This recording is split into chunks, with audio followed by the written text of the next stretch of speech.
So the Premier League continues this weekend, and Chelsea versus Manchester United is the blockbuster we're looking forward to. Games between these two sides have been closely knit, and if you take a casual look at the head-to-head, the last four have ended in draws. You have to go as far back as the last 3 seasons where a side emerged as victorious. What exactly has gone into such games that it's been closely knit so far? Well, I think that if you trace back to the times in the Premier League, you'd realize that these have been two superpowers. There was a time that there was a direct rivalry between Manchester United and then Arsenal. And then Abramovich comes in with all of his money. Abramovich comes in with all of the influence, and all of a sudden, the status of Chelsea changes, and they attract the biggest of players in the world. They attract the best of managers, and then they become a force under Jose Mourinho and all of Carlo Ancelotti and all of the managers. So you'd realize that traditionally, in the context of the Premier League, this has been a tight game. One, because of the status of the two teams in the context of the Premier League era, and then the quality of managers oftentimes and the players that are available on the day. You realize that if you probably took a cursory look of the playing squads over the years, you'd realize that littered with a lot of quality. So when you have players and quality spread through the managerial ranks, getting to clash, obviously you would have a lot of chess-like games. And for me, I think that is the thoughts that readily comes to mind. It's one of the reasons why these games have been very close to call. And I think that if you look at recent times, and yes, Abramovich is gone, there's Todd Bowley, and there's Graham Potter, there's Eric Ten Hag, there's a mini revolution at Manchester United. Chelsea are undergoing their own revolution of some sort, and it promises to be an equally tight game. Well, you look at the two games. Let's start first of all with the managers. They both have identical fortunes, coming and then trying to build their own empire or dynasty, if you want to put it that way. But beginning with Chelsea, Potter seemingly has pushed the right button so far. They're keeping clean sheets. They're very difficult to beat, conceding very few goals. The last goal they considered in the Premier League has got to be Hudson Edwards' goal, which they considered at Selhurst Park. Coming into this game of such a nature, what would United need to do to break down that Chelsea defensive resolve? Well, I think United needs to do two things that it did right against Spurs yesterday. One, press and hound Chelsea into making mistakes. Listen, the truth of the matter is that, yes, Chelsea are keeping clean sheets, partly because of decisions that the manager has made.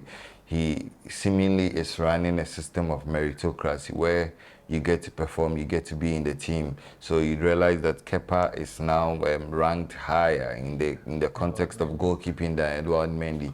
He's kept them in games. They have a decent backline, but the truth is that Chelsea's backline is not the quickest, you understand? I mean, if you have Koulibaly, you have Thiago Silva, you have all of the lads, Aspilicueta plays there sometimes, you have all of these young great lads who slot in.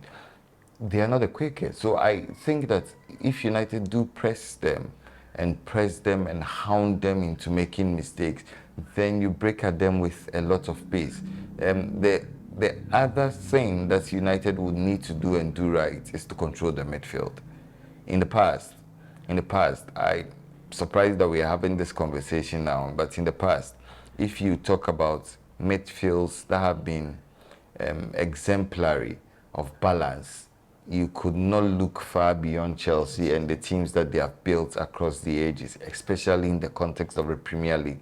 But for too long a time, there was a dysfunctional midfield at Manchester United for too long a time. Maybe save the capture of Nemanja Matic, who even was in twilight of his career when he was acquired by Manchester United. You realize that there was a gaping hole in the midfield of Manchester United, and it's one department that Chelsea seemingly have always got it right. So if United are able to close the midfield, control the game from the midfield, and on the evidence of what I saw yesterday, if United are going to play with the same energy levels, I think that they have more than what it takes to dispatch the midfield. Which combination would United need to go into the game with?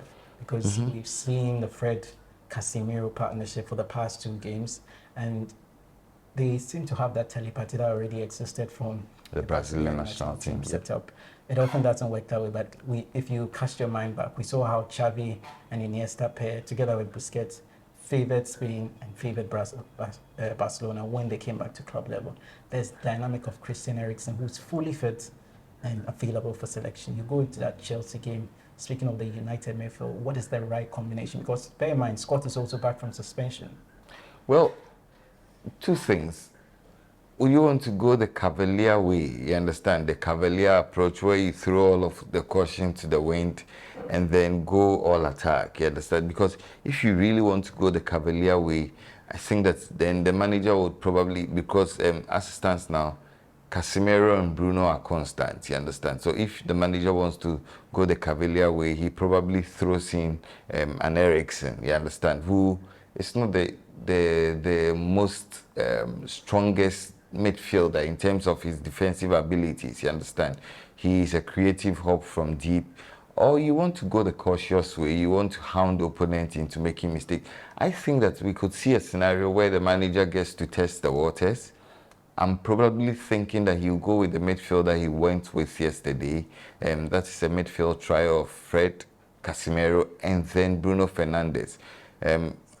See how it plays out in the first 40, 45 minutes, 60 minutes. Then maybe bring on Eriksen to kill the opponent off. I see a scenario like that happening. I think that if you look at the combination of Fred and Casemiro together with Bruno Fernandes, you look at Fred and the energy he gives, he virtually leaves everything that he has on the pitch. He hounds opponents. And Fred has always been a quality player who has been misunderstood in a lot of quarters. I think that he's one player who has not really fulfilled his truest potential at Manchester United. When he plays for Brazil, he's a different animal. When he used to play for Shakhtar Donetsk, he was a different animal. But when you bring in a player who understands his role, like Casemiro, what he does is that he offers a lot more freedom to the other guys who operate in the midfield with him, because Casemiro, first of all, understands the sense of positioning. He understands what it is like to cover or make extra space for other midfielders. So I pretty much, and frankly, I don't think that the Chelsea midfield is the strongest now. I mean, yes, I mean, they could have all the combinations. Kovacic has come back from injury. But I think that if United play to the best of their abilities, they should be able to take hold of that midfield. The final bits on United before we look at Chelsea. For all of United's brilliance, for all of the excellence in the big games, the takeaway has got to be Cristiano Ronaldo and the attraction he's pulling away from the team.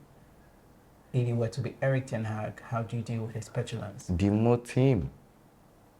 Banish him from the team. Ronaldo? Yes. A club legend. Yes. Arguably the best player Yes. we've seen in this generation. Yes. Banish him from the team. You see, Ronaldo is being delusional. And I can't fault him. It's the same with all of the great athletes who have graced whichever sports they have represented. There comes a point in time where you really need to sit back and appreciate the fact that, yes, you've had a sterling career, you've had a great career, but you are human. Your powers are waning, your powers are diminishing. And I think that Cristiano Ronaldo has come to that point in time, but he's accepting to grasp the reality. And the reality is that he's not good enough to start for the United team at this material time. No, forget about last season. He's not good enough to start as a player in the first team now. He's not better than Rashford when he plays as the number 9. He's not better than Anthony Martial when he plays as the number 9.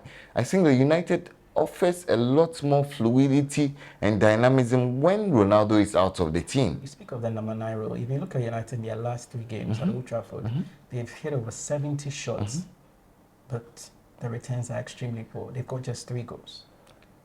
That's an area that really needs consideration. Well, I think that context is always key in some of this conversation. Yesterday, United could have walked away with 8 goals, saved the brilliance of Hugo Lloris.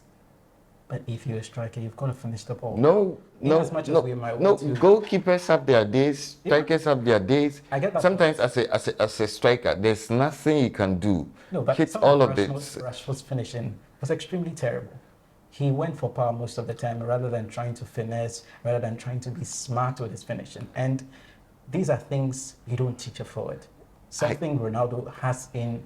Would Ronaldo have been able to run into those spaces in the first place? Ronaldo would have been able to score. Would he have been able to run into those spaces in the first place? He wouldn't have.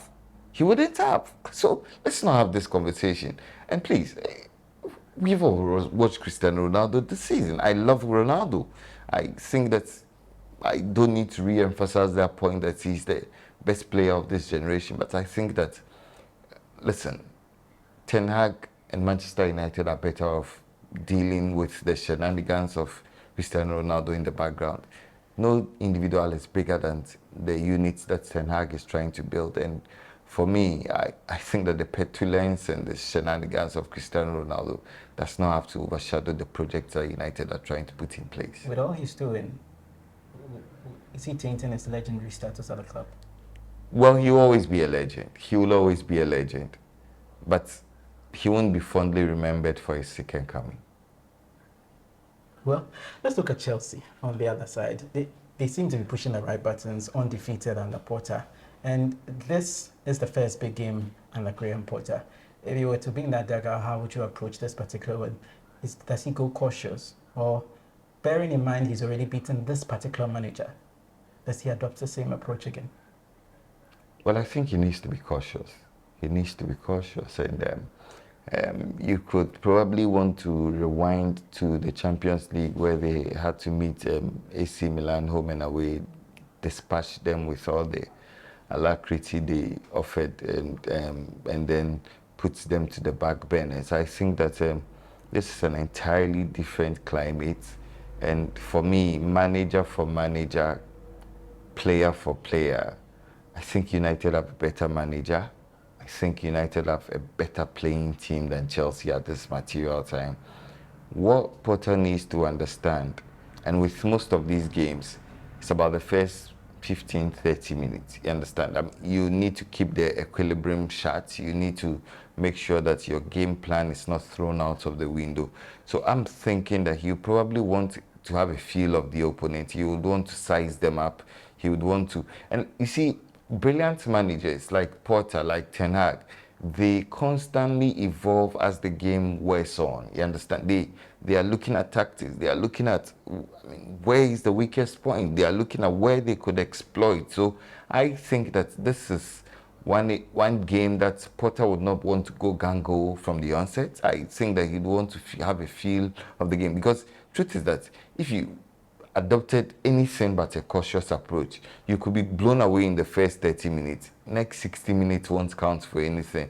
And rightly indicated, I think that first big game of the season for Potter in the EPL, there are many big games to come. But if he adopts that cautious approach, controls the midfield, tries to have a feel of the opponent, and then goes on to see if there are any weaknesses that the opponent presents on the said day and try to exploit it. I think that it will be a fascinating game. But would beating Ten Hag give Potter any edge? Because the two have already met. The opening day, he beat him 2-1 at Old Trafford.